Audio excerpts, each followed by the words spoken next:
জুলাই 4 বিধানসভা আসনে উপনির্বাচনের প্রার্থী প্রায় চূড়ান্ত। তৃণমূল কংগ্রেসের মানিকতলার সম্ভাব্য প্রার্থী শক্তি পান্ডে।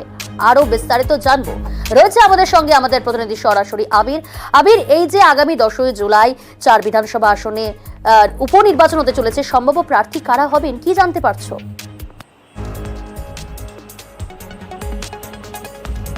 দেখো, মানিকতলা নিয়ে মমতা বন্দ্যোপাধ্যায় পরপর দুদিন বৈঠক করলেন। প্রথম দিন কুণাল ঘোষ, অতীন ঘোষ, স্বপন সমাদ্দার, পরেশ পালের সাথে। আজকে দ্বিতীয় দিন এদের উপস্থিত থাকার পাশাপাশি যারা স্থানীয়, যারা পৌরপিতা যারা রয়েছেন, কাউন্সিলর যারা রয়েছেন, তাদেরকে সঙ্গে নিয়েও তিনি বৈঠক করেছেন। এবং এই বৈঠকে সুপ্তি পান্ডেও হাজির ছিলেন। তৃণমূল সূত্রে খবর, প্রয়াত সাধন পান্ডের স্ত্রী সুপ্তি পান্ডেকে মানিকতলা বিধানসভার উপনির্বাচনে তৃণমূল কংগ্রেস প্রার্থী করতে চলেছে। এবং যেহেতু তার পরিচিতি সেখানে রয়েছে, দ্বিতীয়ত হচ্ছে দীর্ঘদিন ধরে সাধন পান্ডের পাশাপাশি তিনিও জনসংযোগের কাজে সেখানে ব্যস্ত থাকতেন। ফলে নতুন করে নির্বাচনের ক্ষেত্রে দাঁড়িয়ে প্রার্থী হিসেবে তাকে পরিচয় করিয়ে দেওয়ার কোনো জায়গা থাকবে না। তিনি যথেষ্টই পরিচিত এলাকার ক্ষেত্রে। ফলে সুপ্তি পান্ডেকে তৃণমূল কংগ্রেস মানিকতলা বিধানসভা উপনির্বাচনের ক্ষেত্রে প্রার্থী করতে চলেছে বলে কার্যত স্থিরই হয়ে গিয়েছে। তবে এখনো পর্যন্ত অফিসিয়ালি তৃণমূল কংগ্রেসের তরফ থেকে নাম ঘোষণা করা হয়নি। বাকি যে 3টি কেন্দ্র রয়েছে, অর্থাৎ রায়গঞ্জ, রানাঘাট দক্ষিণ এবং হচ্ছে যে বাগদায়, 3টি কেন্দ্রের যারা বিধায়ক ছিলেন তারা প্রত্যেকেই বিজেপির ছিলেন। 2021 নির্বাচনে জয়লাভ করেছিলেন। পরবর্তী সময় তারা তৃণমূল কংগ্রেসে যোগদান করেন। এদের 3জনকেই লোকসভা নির্বাচনে তৃণমূল কংগ্রেস টিকিটও দিয়েছিল। 3জনই পরাস্ত হয়েছে। কিন্তু এরা নিজের এলাকাতে যথেষ্ট পরিচিত, তাদের জনসংযোগও যথেষ্ট রয়েছে। ফলে মনে করা হচ্ছে যে এই 3জনকেই পুনরায় বিধানসভা নির্বাচনে তাদের জায়গাতেই তৃণমূল কংগ্রেস প্রার্থী করবে। আগামী 2 থেকে 3 দিনের মধ্যে হয়তো তৃণমূল কংগ্রেস চূড়ান্ত প্রার্থী তালিকায় 4 আসনের জন্য ঘোষণা করে দেবে। তবে এক্ষেত্রে দাঁড়িয়ে সুপ্তি পান্ডের নাম নিয়ে যেহেতু চর্চা হয়েছে এবং তিনি আজকে বৈঠকে ছিলেন, ফলে ধরে নেওয়া হচ্ছে তার নাম কার্যত পাকা। বাকিগুলোর ক্ষেত্রে সাংগঠনিক দিক থেকে আলোচনা চলছে। তবে যেহেতু তারা বিজেপি ছেড়ে এসেছিলেন তৃণমূলে এবং প্রথমেই বলছিলাম যে এলাকাতে যাদের যথেষ্ট জনসংযোগ রয়েছে তেমন কাউকে তৃণমূল কংগ্রেস বাছাই করতে চায়, সেক্ষেত্রে দাঁড়িয়ে বাকি 3জন তৃণমূল কংগ্রেসে যাদের নাম বললাম তারাই প্রার্থী হতে পারে বিধানসভার উপনির্বাচনে। প্রিয়াঙ্কা, ধন্যবাদ। আবির, মানিকতলা এরিয়ার মানুষরা মুখিয়ে রয়েছে যে এই নির্বাচনটা কবে হবে। মানে আমাদের কাউকে বলতে হবে না, দে আর রেডি। খালি তাদের হুইসেল দিলেই রেডি স্টেডি গো হয়ে যাবে। প্রত্যেকেই সুস্থ প্রতিদ্বন্দ্বিতা করতে পারে, সবারই অধিকার আছে। এখানে তো দূর দূরান্তে বিজেপির কেউ এসে কাজ করেননি এ যাবৎ। এই যে 2.5-3 বছর সাধনবাবু নেই, এলাকাটাকে আগলে ছিল শ্রেয়া। তো সেই জায়গাটাতেই আমার সুবিধা হয়েছে পরে জনসংযোগটা করতে। আমাদের এই বাড়ির উপর ভরসা করি এবং এই কর্মীদের উপর ভরসা করি এবং এই কাউন্সিলরদের উপর ভরসা করি, আমরা কিন্তু এরিয়াকে এগিয়ে নিয়ে গেছি।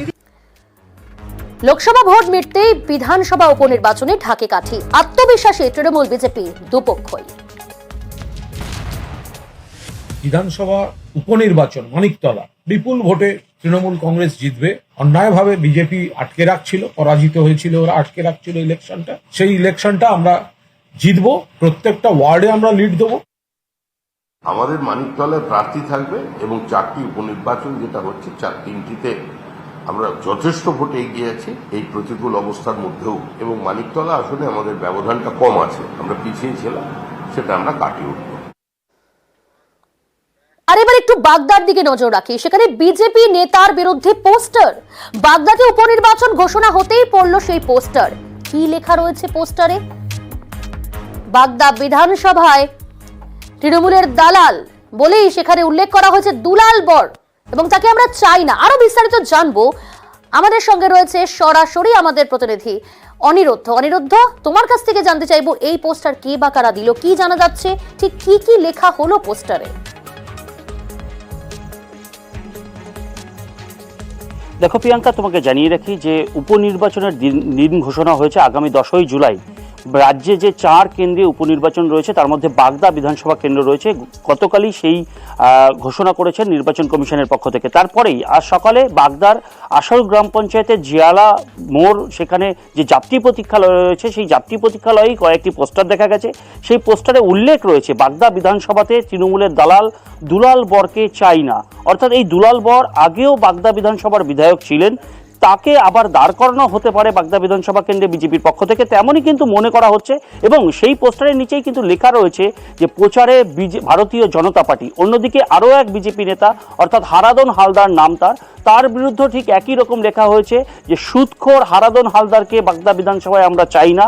যদিও এই বিষয়ে হারাদন হালদারের সঙ্গে আমরা যোগাযোগ করেছিলাম। হারাদন হালদার জানিয়েছেন তিনি একজন বিজেপি কর্মী, শান্তনু ঠাকুরের হয়ে লাস্ট লোকসভায় তিনি কাজ করেছেন। তিনি এই এমএলএ পদের জন্য বা কোনো টিকিটের জন্য আবেদন করেননি। যারা করেছে তারা হয়তো রাতের অন্ধকারে করেছে, তাদেরকে মিষ্টি খাওয়ার আমন্ত্রণ জানিয়েছে আমাদের এই মিডিয়ার মাধ্যমে।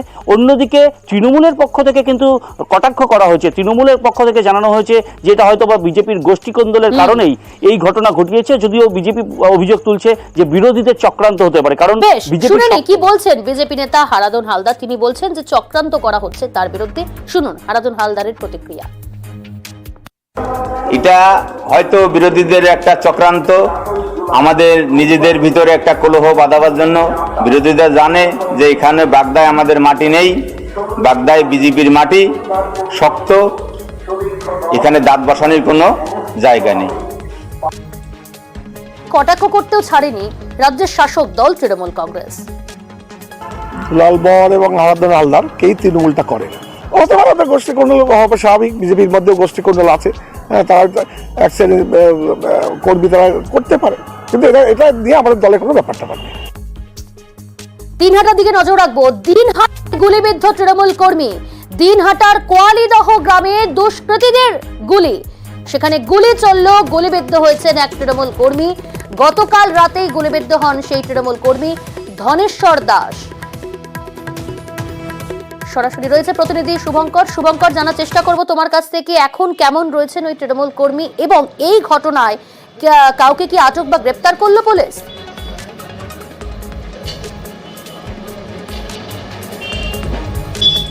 হ্যাঁ প্রিয়াঙ্কা, দেখো লোকসভা নির্বাচনে ফল বেরোনোর পর থেকে কিন্তু ছোটোখাটো অশান্তির ঘটনা ঘটেছে, খুব বেশি বড় গন্ডগোল ঘটেনি।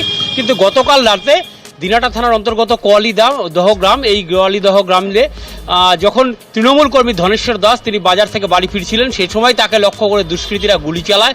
তার পায়ে গুলি লাগে, তাকে প্রথমে দিনহাটা মহকুমা হাসপাতালে নিয়ে যাওয়া হয়, পরবর্তীতে তাকে উন্নত চিকিৎসার জন্য কোচবিহারের এক বেসরকারি হাসপাতালে ভর্তি করা হয়েছে। তবে এই ঘটনায় তৃণমূলের তরফে বিজেপির বিরুদ্ধে অভিযোগ করা হয়েছে, যদিও বিজেপি পাল্টা অভিযোগ করেছে যে তৃণমূলের গোষ্ঠী কোন্দলের ফলে এই ঘটনা ঘটেছে। তবে গোটা ঘটনা নিয়ে এখনো পর্যন্ত কিন্তু দিনহাটা থানার পুলিশ এখনো পর্যন্ত কাউকে আটক করতে পারেনি বা কাউকে গ্রেপ্তার করেনি। তবে পুলিশ রীতিমতো ঘটনাস্থলে গিয়েছে এবং এইখানে কারা জড়িত, কারা এই ধরনের ঘটনা ঘটতে পারে এই জায়গা থেকে একটু আমি জানতে চাইবো, গুলিবিদ্ধ তৃণমূল কর্মীর পরিবার সূত্রে কি জানতে পারছো? পরিবার কি বলছে? কেউ কি টার্গেট করেছিল তৃণমূল কর্মীকে, বা কারোর সঙ্গে পারিবারিক কোনো শত্রুতা বা রাজনৈতিক কোনো শত্রুতা ছিল?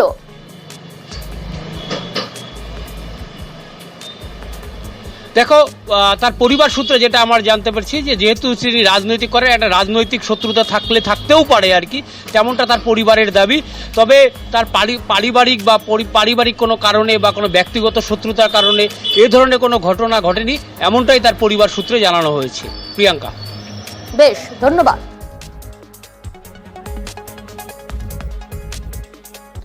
আর এবার একটু নজর রাখি নন্দীগ্রামের দিকে। তার কারণ নন্দীগ্রামে তৃণমূল করার জন্য বন্ধ করে দেওয়া হয়েছে পানীয় জল সরবরাহ। একদিকে তীব্র গরম, আর সেই তীব্র গরমে জলকষ্টে নন্দীগ্রামের ভেকুটিয়া পঞ্চায়েতের কয়েকটি পরিবার।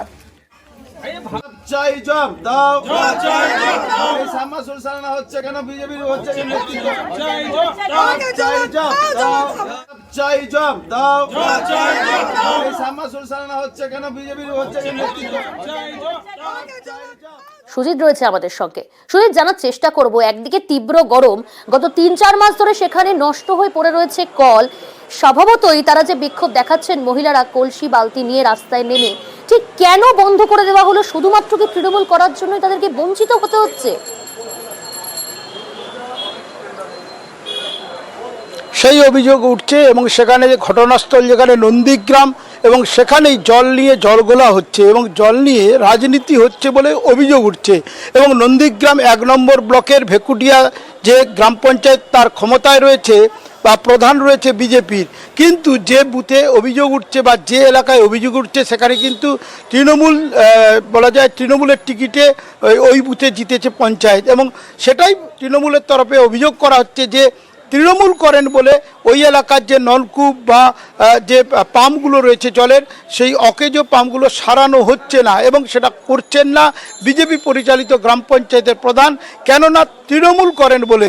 এই যে অভিযোগ অস্বীকার করছে বিজেপি, কিন্তু গোটা ঘটনায় রীতিমতো বলা যায় শোরগোল শুরু হয়েছে নন্দীগ্রামে, কারণ প্রতিবাদে রাস্তায় নেমেছেন যারা ভুক্তভোগী, যারা জল পাচ্ছেন না। তীব্র গরম, কাঠপাটা রোদ, দম বন্ধ করা এই গরমে যখন কিনা জল ছাড়া চলছেই না, তখন কিনা এ ধরনের অভিযোগ সামনে আসছে, এবং সেই অভিযোগ কোথায় না নন্দীগ্রাম ভেকুটিয়াতে, এবং সেখানে গ্রাম পঞ্চায়েতের যারা প্রধান তিনি বিজেপির, কিন্তু এলাকার ঘটনা যে বুথের সেখানে জিতেছেন তৃণমূলের টিকিটে পঞ্চায়েত, তারা অভিযোগ করছেন ঘটনার সঙ্গে রাজনীতি রয়েছে। রাজনীতি কাদের বিরুদ্ধে করছে বলে অভিযোগ না বিজেপি অভিযোগ অস্বীকার করছে, কিন্তু ঘটনা নিয়ে রীতিমতো শোরগোল, এবং আন্দোলনে নেমে খালি যেগুলো বালতি কিংবা কলসি নিয়ে কিন্তু মহিলারা তারা রাস্তায় নেমেছেন, এবং তারা বলছেন অবিলম্বে এই রাজনীতির শিকার হচ্ছেন স্থানীয় মহিলারা, বাসিন্দারা, এবং শুধু তাই নয়, জনজীবনেও একটা প্রভাব পড়ছে, কারণ জল পাচ্ছেন না, এতটাই গরম, সেখানে তীব্র গরম। সেই জায়গায় প্রশাসন কি বলছে, কি ব্যবস্থা নিচ্ছে তাদের জন্য?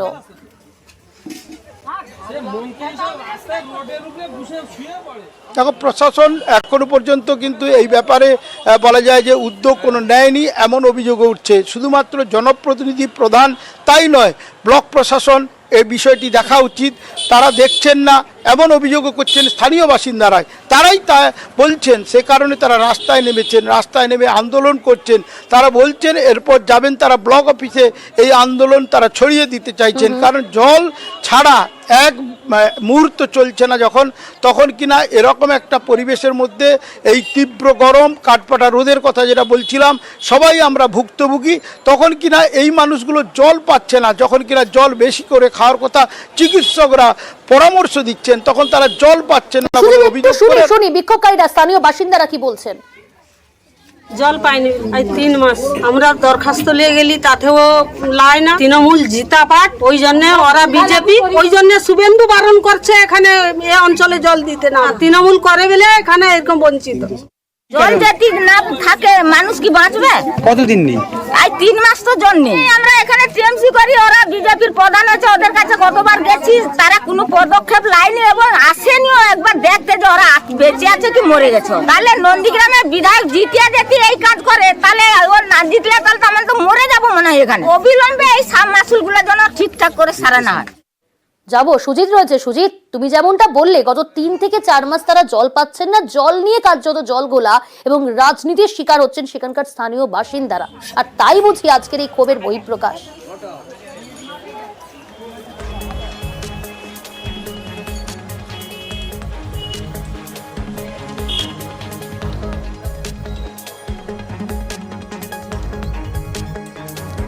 সুজিত, শোনা যাচ্ছে? হ্যাঁ, যে কথা বললে তুমি একেবারে ঠিক কথা। তারা কিন্তু বারবার দরবার করেছেন প্রধানের কাছে কিংবা প্রশাসনের কাছে, কাজ না হয় আজকে কিন্তু তারা রাস্তায় নেমেছেন এই গরমের মধ্যে, এবং তারা নেমে কিন্তু তারা আন্দোলন করছেন। আন্দোলনে তারা কিন্তু অভিযোগ করছেন নেমে যে একেবারে তারা বারবার করে বলেছেন কাজ হয়নি, সেই কাজ না হওয়ার কারণেই কিন্তু তারা এভাবে একেবারে রাস্তায় নেমেছেন, খালি কলসি বালতি হাতে নিয়ে।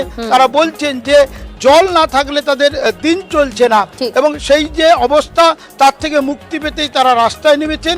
আবারও বলছি, তারা বলছেন ব্লক প্রশাসন বিডিওর কাছে তারা গিয়ে কিন্তু দরবার করবেন, কারণ অবস্থা যদি না ফেরে, অবস্থার যদি না পরিবর্তন ঘটে, সমস্যা যদি না মেটে, তারা নিজেরা যাবেন বিডিও অফিসে, সেখানে গিয়েও কিন্তু তারা আন্দোলন করবেন, এমনটাই জানাচ্ছে প্রিয়াঙ্কা। ধন্যবাদ।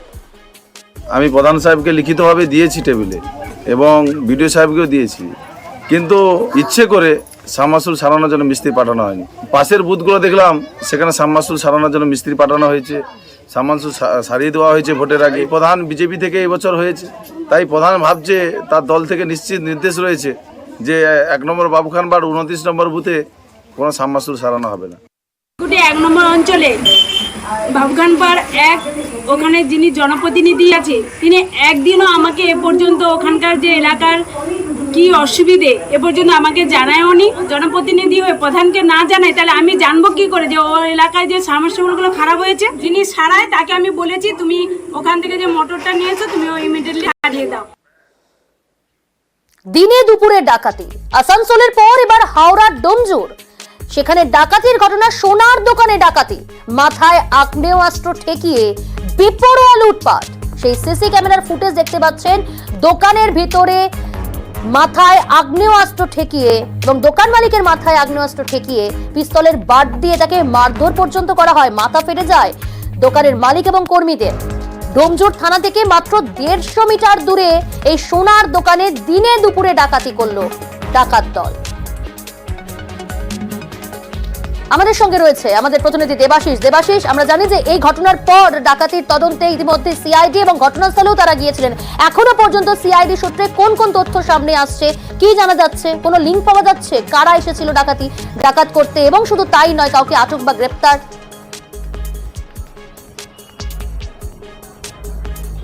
দেখো, অবশ্যই এখনো পর্যন্ত কাউকে আটক করতে পারেনি, এমনকি তোমাকে বলি যে শনাক্তকরণ পর্যন্ত করতে পারা যায়নি। তবে বেপরোয়া, তুমি যেটা বলছিলে যে বেপরোয়ার মাত্রাটা এতটাই যে 4 জন তারা ডাকাতি করতে এলেন, তারা কিন্তু কেউ তাদের নিজের মুখ লোকলেন না। তারা জানেন এত বড় একটি দোকান যেখানে সিসিটিভি থাকতে হয়, থাকবেই, সেই জায়গায় দাঁড়িয়ে তারা মুখ খুলে মানুষকে নিজেদের মুখ দর্শন করিয়ে সিসি ক্যামেরায় তারপরেও তারা ডাকাতি করলেন। কোনো রকম তারা তোয়াক্কা করলেন না। এই ঘটার পর পুলিশ তদন্তে নামে এবং কোথায় ঘটনাটা ঘটলো, মাত্র 150 মিটার দূরে, যেখানে ডোমজুর থানা, সেই 150 মিটারের চৌকাঠের মধ্যে এই বড় ঘটনা ঘটলো। পুলিশ এখনো পর্যন্ত কার্যত 12 ঘন্টা অতিক্রান্ত হতে চলছে, কিন্তু এখনো পর্যন্ত শনাক্ত পর্যন্ত করতে পারেনি। ঘটনার তদন্তে সিআইডি এসছে, তবে সিআইডি ঘটনা তদন্ত করতে আসেনি। ঘটনায় এই যে ফরেন্সিক পার্ট, যে ফিঙ্গারপ্রিন্ট বিশেষজ্ঞ, তারা সেখানে এসছেন এবং তাদের সংগ্রহে থাকা ক্রিমিনাল লিস্ট, যারা ক্রাইম আগে ধরা পড়েছে, তাদের সঙ্গে এই ফিঙ্গারপ্রিন্ট মিলিয়ে দেখার চেষ্টা চলছে যে পুরনো কোনো দুষ্কৃতী এই ঘটনার সঙ্গে যুক্ত কিনা, সেটা যেমন দেখা হচ্ছে। পাশাপাশি এই যারা দোকানের কর্মী বা মালিক যারা ছিলেন, তাদের সঙ্গে কথা বলে যেটা জানা গেছে, এই 4 জন যারা এসেছিল তারা কিন্তু কেউ বাঙালি নয়, অর্থাৎ তারা কিন্তু হিন্দিভাষী। তারা নিজেদের মধ্যে হিন্দিতে কথা বলছিলেন বলে মনে করাই হচ্ছে যে এই যে গ্যাং, এই গ্যাং কিন্তু অবশ্যই বাংলার নয়, হয়তো ভিন রাজ্যের বা পার্শ্ববর্তী ঝাড়খণ্ড, বিহার, সেই রাজ্যে, যেটা কিন্তু রানীগঞ্জের ক্ষেত্রে আমরা দেখতে পেয়েছি, সেই ধরনের কোনো গ্যাং এই কাজ করেছে। তবে আরও একটা সন্দেহের বাতাবরণ হচ্ছে, যেখানে দুষ্কৃতীরা ডাকাতির পর তারা মূল রাস্তা ছেড়ে একেবারে পাড়ার গলির ভিতর দিয়ে তারা গা ঢাকা দিল, তাহলে নিশ্চয়ই এটা মনে করতে হবে যে লোকাল কোনো লোক এই ঘটনার সঙ্গে যুক্ত থাকতে পারে। না হলে এই গলি গালা রাস্তা এই বাইরে থেকে আসা দুষ্কৃতীরা কিভাবে চিনবে? গোটা ঘটনার তদন্ত কোথা দিয়ে পাস করেছে, কোথা দিয়ে গেছে, পুরো ঘটনার গোটা এলাকার সিসিটিভি একত্রিতভাবে জড়ো করে হাওড়া সিটি পুলিশের গোয়েন্দা বিভাগ এবং ডোমজুর থানার পুলিশ এই যৌথভাবে তদন্ত শুরু করেছে। সঙ্গে থাকো দেবাশিস, একটু শোনাবো আপনাদের। আজকে দোকান মালিককে মারধর করা হয়েছে, কর্মীদের মারধর করা হয়েছে, আগ্নেয়াস্ত্র ঠেকিয়ে লুটপাট চালানো হয়েছে, শুধু নয় বাঁট দিয়েও মাথায় আঘাত করা হয়েছে। শুনুন কি বলছেন দোকান মালিক। কাস্টমার से যে এসে বন্দুক দেখতে তো একটু চেল্লাচিল্লি করতে, মাথায় মারলো, টেপের মুখ দিয়ে সব বেঁধে দিয়েছে। ওদের গাড়ি কি আগে আসতেছিল? আগে আসতেছিল? কতজন এসেছিল? 4 থেকে 5 জন ছিল, সবার কাছে দেবাশিস, তদন্ত তো শুরু করেছে পুলিশ, কিন্তু কতটা দুঃসাহস এই ডাকাত দলের, যেখানে দোকান মালিকের মাথায় আগ্নেয়াস্ত্র ঠেকিয়ে লুটপাট চালাচ্ছে, মুখে কোনো কাপড় বাঁধা নেই, হেলমেট নেই, কিছুই নেই, কতটা দুঃসাহস, কিন্তু এখনো পর্যন্ত কাউকে আটক বা গ্রেপ্তার করা গেল না। পুলিশ সূত্রে তুমি যেমনটা বললে যে ভিন রাজ্যের বাসিন্দা বলেই জানা যাচ্ছে এখনো পর্যন্ত। আর কি জানতে পারছো? কোনো ক্লু, কোনো লিঙ্ক? দেখো, কোনো ক্লু বা লিঙ্ক কিন্তু পাওয়া যাচ্ছে না। তবে পরপর, অর্থাৎ রানীগঞ্জের পরেই, 2 দিনের পরেই আবার হাওড়ায় এরকম একটা ডাকাতির ঘটনা। তবে অবশ্যই যেখানে রানীগঞ্জের যে ছবি উঠে এসছে, গোটা রাজ্য দেখেছে, গোটা দেশ দেখেছে, সেই তার এই ঘটনার গুলি চালাচ্ছে, পুলিশের সঙ্গে গুলির যুদ্ধ হচ্ছে, তারপরে ধরা পড়ে যাচ্ছে। কিন্তু সেই ধরা পড়ার পরেও কিছু যুবক যারা দুষ্কৃতীরা তারা এখনো সাহস দেখাচ্ছে অন্যত্র রানীগঞ্জ ছেড়ে এসে হাওড়ায় অন্যত্র সেখানে ডাকাতি করতে। অর্থাৎ এই যে একটা বড় গ্যাং এখানে রাজ্যে কাজ করছে বলে পুলিশ মনে করছে। পরে এই রানীগঞ্জের যারা এই ঘটনার সঙ্গে যুক্ত ছিল, আজকের সিসিটিভি ফুটেজ সেই রানীগঞ্জে তাদের সঙ্গে কোনো যোগ রয়েছে কিনা সেটাই এখন খতিয়ে দেখা হচ্ছে, কিংবা তারাও ঝাড়খণ্ড বিহারের বাসিন্দা কিনা সেটাও কিন্তু দেখছে পুলিশ আধিকারিকেরা। অনেক ধন্যবাদ দেবাশিস, পরিস্থিতির উপর নজর রাখো। সোনার দোকানে একটা ক্রাইম হয়েছে, সেটা আমরা তদন্ত করছি, কিন্তু আমরা খুঁজছি এখন। সিসিটিভি দেখা হচ্ছে, দোকানের মালিকই শুধু ইনজিওর হয়েছে, মাথায় মেরেছে বাড়তি, এটুকুই শুধু, আমরা বাকিটা ইনভেস্টিগেশনে দেখছি।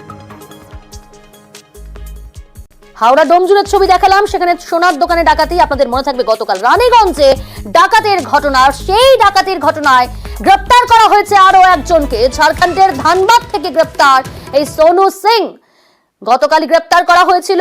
এবং আমরা দেখাচ্ছি এই হচ্ছেন সেই ব্যক্তি যিনি সোনু সিং গ্রেপ্তার হয়েছে, তাকে গ্রেপ্তার করেছে পুলিশ। ঝাড়খণ্ডের বাসিন্দা, ধৃতদের কাছ থেকে সোনা উদ্ধার করা হয়েছে। রানীগঞ্জের ডাকাতির ঘটনায় এখনো পর্যন্ত গ্রেপ্তার 2। সরাসরি রয়েছে প্রতিনিধি দীপক। দীপক, পুলিশ সূত্রে আর কি কি তথ্য সামনে আসছে? দুজনকে গ্রেপ্তার করলো এবং কতটা সোনা উদ্ধার করতে পারলো পুলিশ?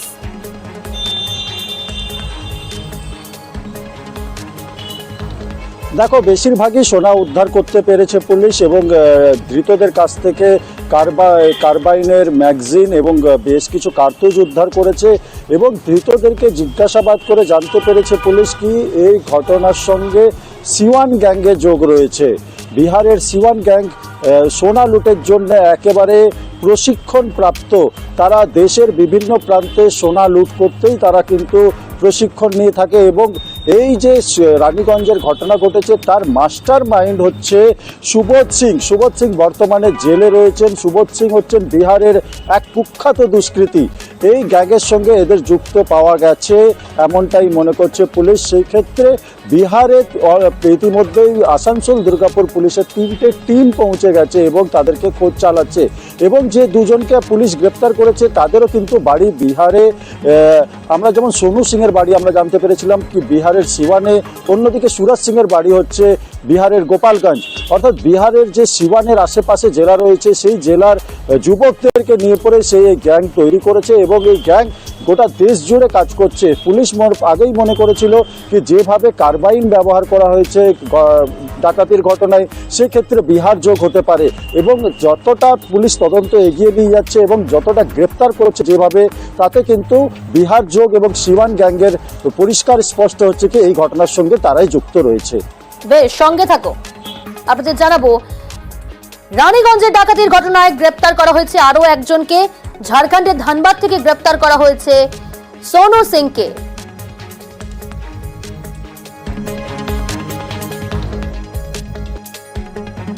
বেশ, ধন্যবাদ। এবার নজর রাখবো উত্তর 24 পরগনায়। সেখানে ফের মাটি মাফিয়ার দৌরাত্ম্য। শরৎনগর বেআইনি কারবারের রমরমা। দিনে দুপুরে সারাফুল নির্মাণ পঞ্চায়েত এলাকায় অবৈধ কারবার। মাটি ফেলেই বোঝানো হচ্ছে পরপর পুকুর নয়নজুড়ি। পুলিশের বিরুদ্ধে নিষ্ক্রিয়তার অভিযোগ এলাকাবাসী। বাসিন্দাদের অভিযোগ, প্রতিবাদ করলেই জড়ছে হুমকি। প্রশাসনের নাকের ডগা দিয়েই নিয়মিত মাটি বোঝাই লরি যাতায়াতের অভিযোগ। বিস্তারিত জানাবে আমাদের সঙ্গে রয়েছে প্রতিনিধি অনুপম। অনুপম, ঠিক কি অভিযোগ জানাচ্ছেন স্থানীয় বাসিন্দারা, কি দাবি তুলছেন তারা?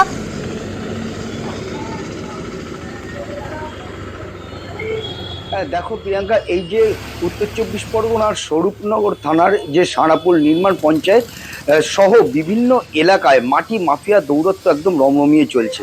তার কারণ দিনে রাতে সবসময় যে মাটির ট্রলি সেগুলো অবৈধভাবে এলাকার বিভিন্ন পুকুর, নয়নজুলি থেকে শুরু করে নিচু জমি সব ভরাট করছে এই মাটি দিয়ে। এলাকার মানুষের যেটা দাবি যে তারা প্রতিবাদ করতে গেলে তাদেরকে হুমকি দেওয়া হচ্ছে, তাদেরকে মারার হুমকি দেওয়া হচ্ছে, এবং তাদের এটাও দাবি যে একদম প্রশাসনের নাকের ডগা দিয়ে এই কারবার চলছে। পঞ্চায়েতের প্রধানের বাড়ির সামনে দিয়ে এই কারবার চলছে, পঞ্চায়েতের অফিসের সামনে দিয়ে এই কারবার চলছে, কিন্তু কোনো রকম প্রশাসন বা পঞ্চায়েতের প্রধান বা পঞ্চায়েতের তরফ থেকে কোনো রকম উদ্যোগ গ্রহণ করা হচ্ছে না এই মাটির ব্যবসা বন্ধ করার, এই বেআইনি মাটির ব্যবসা বন্ধ করার। এরপরে এলাকার মানুষের আরো দাবি যে অবিলম্বে এই বেআইনি মাটির ব্যবসা বন্ধ করা হোক, না হলে যেভাবে ফসলের জমি থেকে মাটি তুলে এইভাবে বেআইনিভাবে মাটির ব্যবসা করা হচ্ছে, তাতে দিনকে দিন। না অনুপম, তোমাকে জানার চেষ্টা করব প্রশাসন কি বলছে, পুলিশ কি বলছে, কারণ তাদের নিষ্ক্রিয়তার অভিযোগ তুলছে স্থানীয় বাসিন্দারা। শুধু তাই নয়, তারা এই অভিযোগও করছেন যে প্রতিবাদ করলে হুমকি জড়ছে। আসবো অনুপম, তোমার কাছে উত্তরটা নেব, একবার শুনিয়ে নি কি বলছেন তারা। দড়িতে করে মাটি নিয়ে যাচ্ছে, বেআইনি মাটি কাটছে, বলতে গেলে হয় তার হুমকি দেবে, নইলে তার মারধর করবে। বেআইনি কাজ আইনত করে নিচ্ছে, কিন্তু বেআইনি মাটি তুলে যাচ্ছে, পুকুর ভরাট করছে, বিভিন্ন রকম মানুষ অসুবিধায় পড়ছে। প্রতিবাদ করলেও তো শুনবে না, সে তো অন্যভাবে নিয়ে যাচ্ছে, বেআইনি ভাবে নিয়ে যাচ্ছে। অনুপম রয়েছে। অনুপম, পঞ্চায়েত জানে কিছু, কোনো ব্যবস্থা কি নিচ্ছে?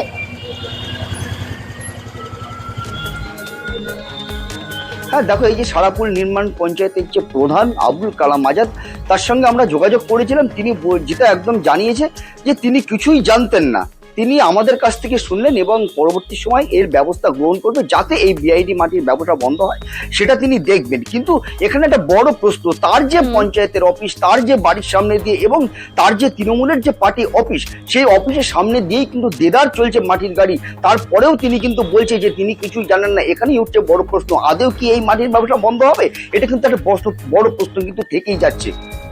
ধন্যবাদ অনুপম। পঞ্চায়েত প্রধান কি জানাচ্ছেন শোনাবো আপনাদের।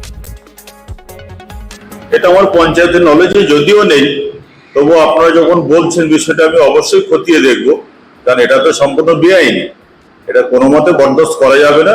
যেহেতু আপনারা বলছেন, আমি অবশ্যই বিষয়টা খতিয়ে দেখছি। আর এবার নজর রাখতেই হচ্ছে নদিয়ার গয়েশপুরে। সেখানে অবৈধ নির্মাণ ভাঙলো পুরসভা।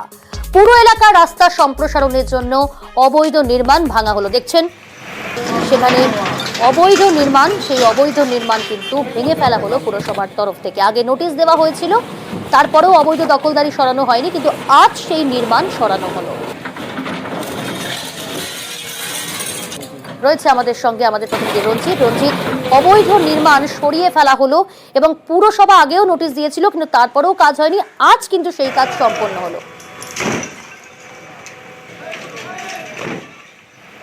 দেখো, গয়েশপুর পৌরসভা থেকে যে রাস্তাটি রয়েছে মূলত শহরের মধ্যে দিয়ে এমস যাওয়ার যে রাস্তা, পাশাপাশি এমস থেকে গয়েশপুর শহর হয়ে কল্যাণী ব্যারাকপুর এক্সপ্রেস হয়ে যে কানেক্টিং রাস্তা, সেই রাস্তা মূলত সম্প্রসারণের কাজ করছিল গয়েশপুর পৌরসভা। কিন্তু রাস্তা কাজ করার ক্ষেত্রে বাদসাধে বেশ কিছু নির্মাণ, কারণ হচ্ছে রাস্তার পাশে যে সরকারি জায়গা রয়েছে সেখানে বেশ কিছু নির্মাণ ছিল, সেগুলোকে বারবার সরিয়ে দেওয়ার নোটিশ করেছিল গয়েশপুর পৌরসভা। সেক্ষেত্রে দাঁড়িয়ে আজ কিন্তু একেবারেই যাতে কাজের যাতে কোনো সমস্যা না হয়, কাজ যাতে দ্রুততার সাথে সম্পন্ন করা যায়, সেই কারণেই কিন্তু গয়েশপুর পৌরসভা উদ্যোগ নিয়ে সমস্ত নির্মাণগুলি ভেঙে দেয় এবং পাশাপাশি যে রাস্তা সময় যতটা রাস্তা প্রয়োজন, জায়গা প্রয়োজন, সেটা কিন্তু তারা পৌরসভার মধ্যে নিয়ে নেওয়া হয়। কারণ এর ফলে রাস্তা কাজে ব্যাহত হচ্ছিল, সেই ব্যাহত কাটাতে কিন্তু আজকের এই পৌরসভার এই উদ্যোগ। যদিও এই সম্প্রসারণের যে নির্মাণ, অবৈধ নির্মাণ সরাতে গিয়ে কোনো রকম বাধার মুখে পড়তেনি গয়েশপুর পৌরসভার কাছে। তো গয়েশপুর পৌরসভার কাজকে স্বাগত জানিয়েছিলেন স্থানীয় বাসিন্দারা, কারণ রাস্তা অত্যন্ত জরুরি এবং জানি নাকি অত্যন্ত গুরুত্বপূর্ণ এই রাস্তা। কারণ এমস যাওয়ার যে রাস্তা, সেই রাস্তাটি কিন্তু এখান দিয়ে ব্যবহার করা হয়, অর্থাৎ কল্যাণী ব্যারাকপুর এক্সপ্রেসের সাথে একটি কানেক্টিং রাস্তা, তার জন্যই কিন্তু সম্প্রসারণের কাজ চলছিল। ফলে গয়েশপুর পৌরসভার উদ্যোগে এর আগেও নোটিশ দেওয়া হয়েছিল এখানে সরিয়ে নেওয়ার জন্য, এবং যেহেতু সরায়নি তার ফলে কিন্তু গয়েশপুর পৌরসভা উদ্যোগ নিয়ে আজ সেই কাজ সম্পন্ন করে এবং আগামী দিনের দ্রুততার সাথে সেই কাজ করা যায়, রাস্তা সম্প্রসারণের কাজ, সেদিকে কিন্তু লক্ষ্য রেখেছে গয়েশপুর পৌরসভা। বেশ, ধন্যবাদ রঞ্জিত। উন্নয়নের স্বার্থে এবং গয়েশপুর মানুষের স্বার্থেই এমন কাজ করা হয়েছে জানালেন গয়েশপুর পৌরসভার পুরপ্রধান। এটা আমাদের কাছে একটা এমনিতে চ্যালেঞ্জ ছিল যে রাস্তাটা মোটামুটি ইন্ডাস্ট্রিয়াল বেল্ট হয়ে এইমসের রাস্তার সঙ্গে কানেক্টেড, মেন শহরের এই বেদি ভবন অঞ্চলের, যেটা খুব প্রয়োজন ছিল স্টেডিয়াম থেকে জুবিলি পার্ক হয়ে প্রশস্তিকরণ, উন্নয়নের স্বার্থে, রয়েশপুরবাসীর স্বার্থে আমাদের এটা করতেই হতো। এবার নজর রাখি উত্তর দিনাজপুরে গোয়ালপুকুরে, সেখানে ছবিটা দেখাবো। সেখানে শিশু শিক্ষা কেন্দ্রের কি বেহাল দশা, দেখুন সেই ছবি। শিশু শিক্ষা কেন্দ্র এটা, আর সেখানের বেহাল দশা, ভগ্ন দশা মণিডাঙ্গি শিশু শিক্ষা কেন্দ্রের। দেওয়ালে ফাটল, নেই ছাদ, দেখতে পাচ্ছেন ছাদ নেই। আর এখানেই পড়াশোনা করে পড়ুয়ারা, খুদে পড়ুয়ারা। শিশু শিক্ষা কেন্দ্র, যে কোনো মুহূর্তে বড় সড় বিপদ ঘটতে পারে। বেহাল দশা, খড় একদিকে পাতা পড়ে রয়েছে। গোয়ালপুকুর উত্তর দিনাজপুরের, সেখানে শিশু শিক্ষা কেন্দ্র মণিরাঙ্গি এলাকা, সেখানকার ছবি আপনারা দেখছেন। আমাদের সঙ্গে রয়েছে আমাদের প্রতিনিধি চঞ্চল। চঞ্চল, বেহাল দশা একেবারে শিশু শিক্ষা কেন্দ্র, আমরা তুলে ধরলাম দর্শকদের সামনে সেই ছবি। প্রশাসন কি কোনো ব্যবস্থা নিচ্ছে না? শিশু শিক্ষা কেন্দ্র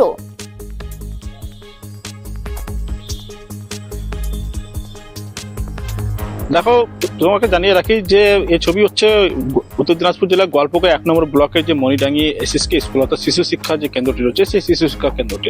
কারণ এই শিশু শিক্ষা কেন্দ্রে 170 জন পড়ুয়া রয়েছে এবং এই শিশু শিক্ষা কেন্দ্রে এখন ভগ্নদশায় পরিণত হচ্ছে। যে কোনো মুহূর্তে বড়সড় দুর্ঘটনা ঘটতে পারে বলে আশঙ্কা করছেন অভিভাবকরা। এবং অভিভাবকদের একাংশের অভিযোগ রয়েছে যে এই শিশু শিক্ষা কেন্দ্রের যে 4 জন সহায়িকা রয়েছে তারাও কিন্তু নিয়মিত স্কুলে আসেন না।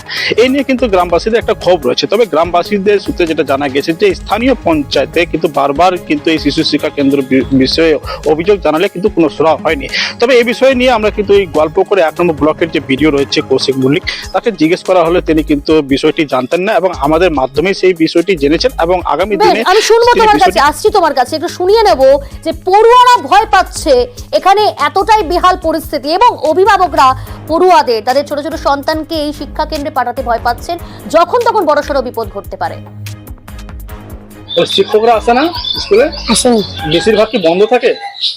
ফ্রিতে পড়ে। স্কুল খুললে ভালো হবে। এই স্কুলেই পড়াশোনা করো? স্কুল খোলে না? তোমরা কি পড়াশোনা করতে চাও? সব সময় বলতেই থাকে, কোনোদিন খুলে নিল তারপর আর কিছু না। কত আমি কমপ্লেন করলাম, স্যার আমাকে একটা লিস্ট দেন, আমার এখানে স্কুলে কত বাচ্চা আছে, কত আমি কতবার এটা বললাম, বাচ্চাদের কোনো ভবিষ্যৎ এখানে। সরাসরি রয়েছে চঞ্চল। চঞ্চল, 170 জন পড়ুয়া এই শিক্ষা কেন্দ্রে, জীবনের ঝুঁকি নিয়ে তারা আসছে পড়াশোনা করতে, কিন্তু সেখানের যা পরিস্থিতি একেবারে বেহাল। বিডিও কি বলছেন?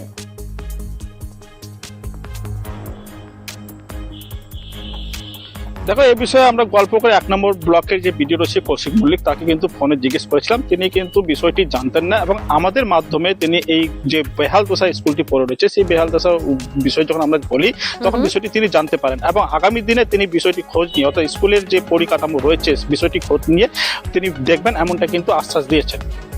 বেশ, ধন্যবাদ।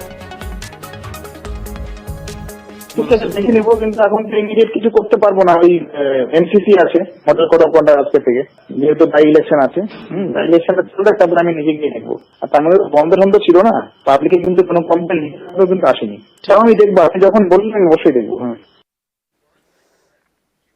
উত্তর দিনাজপুরের গোয়ালপুকুরের ছবিটা দেখলেন, আর এবার দেখাবো উত্তর দিনাজপুরেরই হেমতাবাদের ছবি। সেখানে বেহাল দশা স্কুলের, বেহাল দশা ক্লাসরুমের, যে কোনো মুহূর্তে ছাদের চাঙড় ভেঙেই ঘটতে পারে বড় সড় দুর্ঘটনা। প্রাণ হাতে নিয়েই চলছে উত্তর দিনাজপুরের হেমতাবাদের দক্ষিণ মালন প্রাথমিক বিদ্যালয়। আর এই কারণে বাধ্য হয়ে আজ অভিভাবকরা পথে নেমেছেন, বিক্ষোভ দেখিয়েছেন।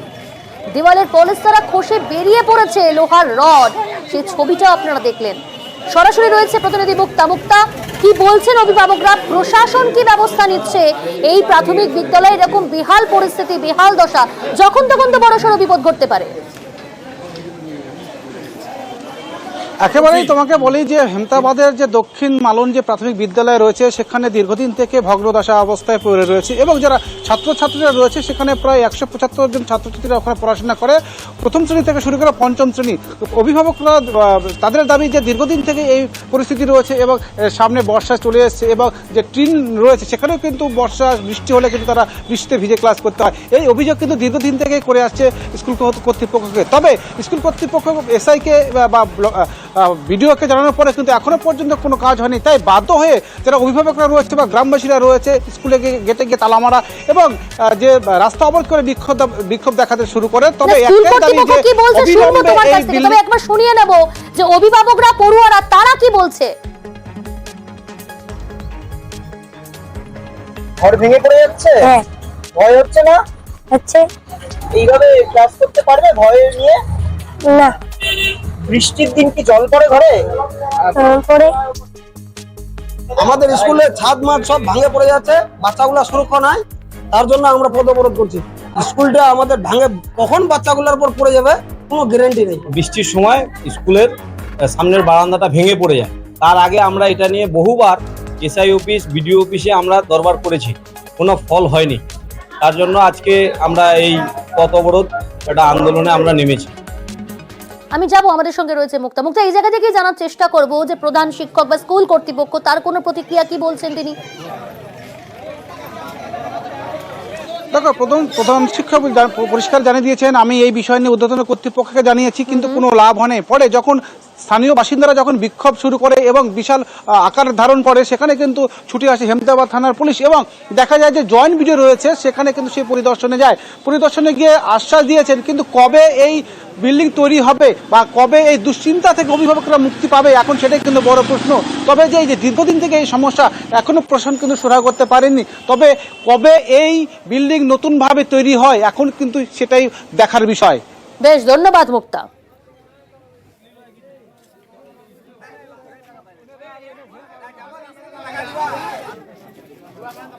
অভিভাবক অভিভাবিকারা ওরা আমাদেরকে ঢুকতে নিষেধ করছে, পড়ে যাচ্ছে সানসেটটা, ওই জন্য বাচ্চাদের ভয় হয়। ক্লাসরুম তো একটা ঘরেই, ওখানে সবগুলাই মোটামুটি, আর বারান্দা টারান্দা বসে পড়ি। বৃষ্টির সময় ভিতর থেকে জল করে আর কি, সব করে বারান্দার সানসেটটা ওটা ভেঙে বসে যায়। এই অবস্থায় কি ক্লাস করানো সম্ভব? ঊর্ধ্বতন কর্তৃপক্ষকে জানাবো, এখন গার্জিয়ানরাও জানাচ্ছে। আপনাদের মনে থাকবে আমরা দেখিয়েছিলাম, অর্থাৎ নিউজ 18 বাংলা দেখিয়েছিল এই খবর যে তিস্তা বাঁধে ফাটল, ক্ষতিগ্রস্ত হয়েছে তিস্তা বাঁধ বৃষ্টির কারণে। আর সেই তিস্তা বাঁধে ক্ষতিগ্রস্ত অংশের মেরামত, নিউজ 18 বাংলার খবরের জেরেই বাঁধ মেরামত। সরাসরি রয়েছে প্রতিনিধি শান্তনু। নিউজ 18 বাংলার খবরের জের, যার জেরেই এবার সেই বাঁধ মেরামতের কাজ শুরু হলো। কতটা খুশি স্থানীয় বাসিন্দারা, কি বলছেন তারা?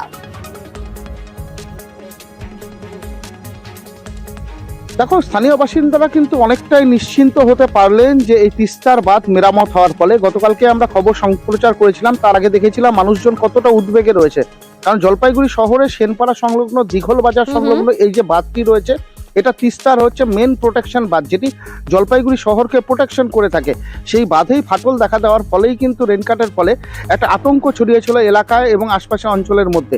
সেই মানুষজন দুশ্চিন্তার মধ্যে ছিলেন। সেই খবর সম্প্রচারের পর আমরা যেটা লক্ষ্য করলাম, আজকে সকাল থেকে কিন্তু সেচ দপ্তর সেই বাঁধের ক্ষতিগ্রস্ত অংশ মেরামতের কাজ শুরু করে এবং সন্ধ্যার আগেই কিন্তু সেই কাজ শেষ হয়ে গেছে। প্রথম ধাপের কাজ শেষ হয়ে গেছে।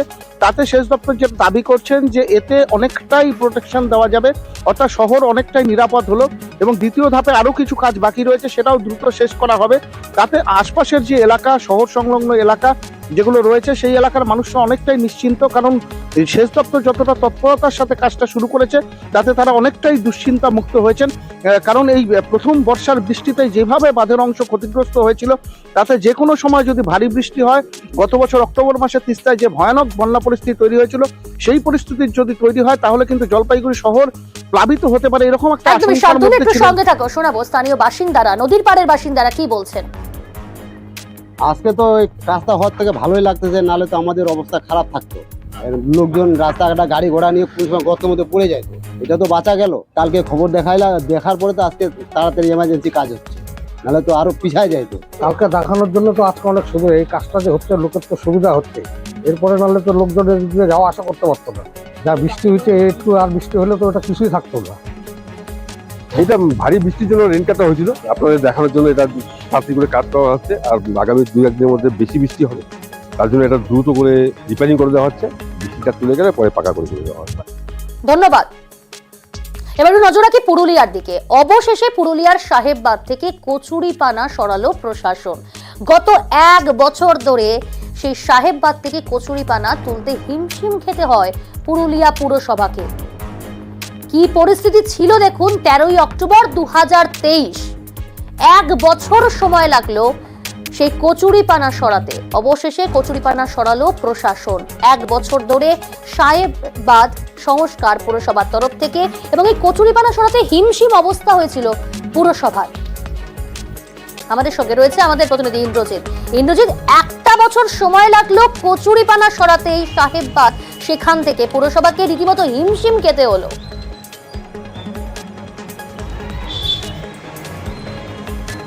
দেখো প্রিয়াঙ্কা, একেবারেই প্রায় 1 বছর সময় লাগলো পুরুলিয়া পৌরসভার এই কচুরিপানা সরাতে, এবং পুরুলিয়া একেবারেই শহরের প্রাণকেন্দ্রে যে সাহেববাঁধ রয়েছে সেই জলাশয় কার্যত কচুরিপানায় ঢাকা পড়ে গিয়েছিল। জল দেখতে পাচ্ছিল না সাধারণ মানুষ, পর্যটকেরা এসে নিরাশ হচ্ছিল।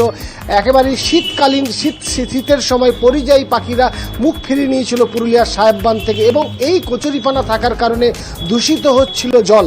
ফলে স্বাভাবিকভাবেই দীর্ঘদিন ধরে দাবি ছিল পুরুলিয়ার শহরের মানুষের বা পুরুলিয়ার বাসিন্দাদের, পর্যটকদের দাবি ছিল যে একেবারেই সাহেববাঁধকে পরিষ্কার করা হোক, সংস্কার করা হোক, এবং কচুরিপানায় যে কচুরিপানার কারণে একদিকে যেমন জল দূষিত হচ্ছে, অন্যদিকে সাহেববাঁধকে দেখা যাচ্ছে না, কচুরিপানায় ঢাকা পড়ে রয়েছে। সেই সাহেববাঁধ কার্যত একেবারেই পরিষ্কার হয়ে গেছে, কচুরিপানা মুক্ত হয়েছে। কিন্তু অনেকটা সময় লাগলো, প্রায় 1 বছর সময় লাগলো। কিন্তু সবশেষে যেটা একেবারেই বলতে হয় যে সময় বেশি লাগলেও সাহেববাঁধ পরিষ্কার হয়ে গেছে, কচুরিপানা মুক্ত হয়ে গেছে, এবং জেলার বাসিন্দারা চাইছে যে এইটাই যেন থাকে, আবার নতুন করে কচুরিপানা যেন দখল না নেয় পুরুলিয়ার সাহেববাঁধ, এবং সেই ব্যাপারে সজাগ যেন থাকে পুরুলিয়া পৌরসভা এবং পুরুলিয়ার সাহেববাঁধ এইভাবেই থাকুক, সেটাই চাইছে শহরের বাসিন্দা। প্রিয়াঙ্কা, ধন্যবাদ ইন্দ্রজিৎ। এখন দেখতে খুব ভালো লাগছে, তবে এরকম ভালোটাই যেন সবসময় দেখতে পাই। পরিষ্কার করতে কিছু সময় লেগেছে, ভালোই সময় লেগেছে, তো এই সব পরিষ্কারটা যেন বরাবর হয়, সেটা দেখতে গেলে খুব ভালো লাগে। না, আমি ধন্যবাদ দেবো নিউজ বাংলাকে, 18 বাংলাকে, যে তাদের চ্যানেলও কিন্তু বারবার এটা দেখিয়েছে এবং বিভিন্ন সময় দৃষ্টি আকর্ষণ করেছে আমাদের পুরুলিয়া পাবলিক। এই মুহূর্তে সাহেববাঁধ পরিষ্কার হয়েছে এবং এভাবেই চলতে থাকবে। আর আগামী দিনে এই ঘটনা ঘটবে না, এই কথাটাও আমরা দিতে পারি। দুয়ারে রিপোর্টার বুলেটিনে এবার একটু উত্তরবঙ্গের দিকে নজর রাখি। মেটালি, সেখানে চা শ্রমিকদের বিক্ষোভ। কেন জানেন? মজুরির দাবিতে। গত 8 মাস পিএফ এর টাকা না দেওয়ার অভিযোগ, আর সেই কারণে চা বাগানের সামনে আন্দোলনে শ্রমিকরা। আমাদের সঙ্গে রয়েছে সরাসরি প্রতিনিধি রকি। শুধুমাত্র কি পিএফ এর টাকা না পাওয়ার জন্যই আজকের এই আন্দোলন শ্রমিকদের, নাকি এছাড়াও অন্যান্য দাবি রয়েছে তাদের? কি দাবিতে তাদের এই আন্দোলন? দেখো, দীর্ঘদিন ধরেই কিন্তু নাগেশ্বরী চা বাগানে, মেকরি ব্লকের অন্তর্গত নাগেশ্বরী চা বাগানে যে শ্রমিকরা রয়েছেন, তাদের অভিযোগ ছিল যে প্রায় 8 মাস ধরে তাদের যে পিএফ এর টাকা তা কিন্তু জমা করা হচ্ছে না। এর পাশাপাশি যে মাসিক পাক্ষিক যে বেতন দেওয়া হয় তাদেরকে, তা সময় পেরিয়ে গেলেও সময় মতো দিচ্ছে না। এই কারণে আজ নাগেশ্বরী চা বাগানের শ্রমিকেরা গেটের সামনে রীতিমতো বিক্ষোভ দেখান এবং রীতিমতো আন্দোলনে সামিল হয়। তাদের অভিযোগ যে মালিক কর্তৃপক্ষ তাদের যে সুযোগ সুবিধা চুক্তি মাফিক দেওয়ার কথা, তা কিন্তু তাদেরকে দেওয়া হচ্ছে না। এমনকি তার পাশাপাশি যে সুযোগ সুবিধার পাশাপাশি যে পাক্ষিক বেতন, এমনকি পিএফ এর টাকা, তাও জমা করা হচ্ছে না। যার ফলে কিন্তু তারা ক্ষুব্ধ রয়েছে এবং অবিলম্বে তার নিষ্পত্তি না করলে, এই সমস্যার নিষ্পত্তি না করে তারা দাবি করেছে। ধন্যবাদ। एक एग्रीमेंट हुआ था, ग्रेचुटी पैसा 2 साल का भीतर में पूरा चुक्ति कर देगा बोल के, उस हिसाब से जो एग्रीमेंट में देने का बात था वो एग्रीमेंट पूरा का पूरा फलियार है। इसीलिए आज चाय बागान का मजदूर का ऊपर में एक आक्रोश है। टाइम देने नहीं सक रहा है, कौन डेट में देगा फिक्स बोलने नहीं सक रहा है, ना लिखित में देने सक रहा है। इसीलिए हम लोग आज नागेश्वरी चाय बागान का गेट का सामने में हम लोग गेट मीटिंग किया। आज भी गेट मीटिंग हुआ, आने वाला दिन में भी लगातार ऐसा चलते रहेगा।